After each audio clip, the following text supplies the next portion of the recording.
কাছাড় জেলার শিলকুড়ি চা বাগানের জমি সন্দেহজনক নাগরিকদের দ্বারা দখলের অভিযোগ সংবাদ মাধ্যমে প্রকাশ পাওয়ার পর অবশেষে কাছাড় জেলা প্রশাসন সক্রিয় হয়েছে।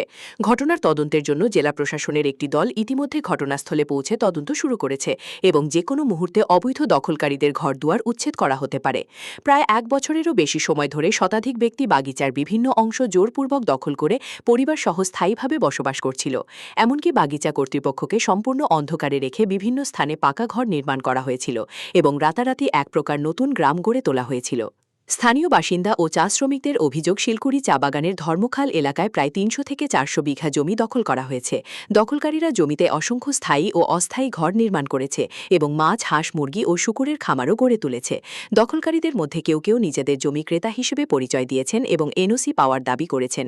স্থানীয় সূত্রে জানা গেছে, স্থানীয় ভূমি দালালরা ছোট ছোট প্লট বিক্রি করে দখলকারীদের আশ্রয় দিয়েছে।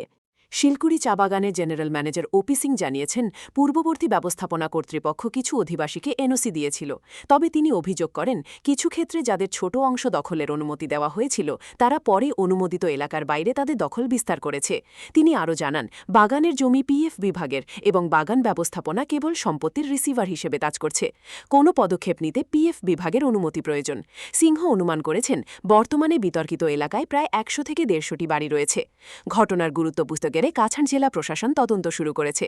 কাছাড় চা শ্রমিক ইউনিয়নের সভাপতি সংসদ কৃপানাথ মাল্লা ও সাধারণ সম্পাদক বিধায়ক রাজদীপ গোয়ালা ইতিমধ্যেই উচ্ছেদ অভিযানের ইঙ্গিত দিয়েছেন।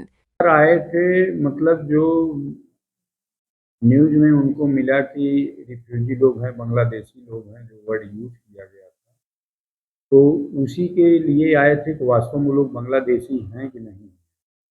तो 71 का जो इन लोगों का एक पेपर था सेंट्रल गवर्नमेंट का, उसका जो है कॉपी मांगे हैं, कुछ लोगों का फिजिकली देखे हैं, उसको ओके भी किए हैं कि हाँ यही पेपर चाहिए।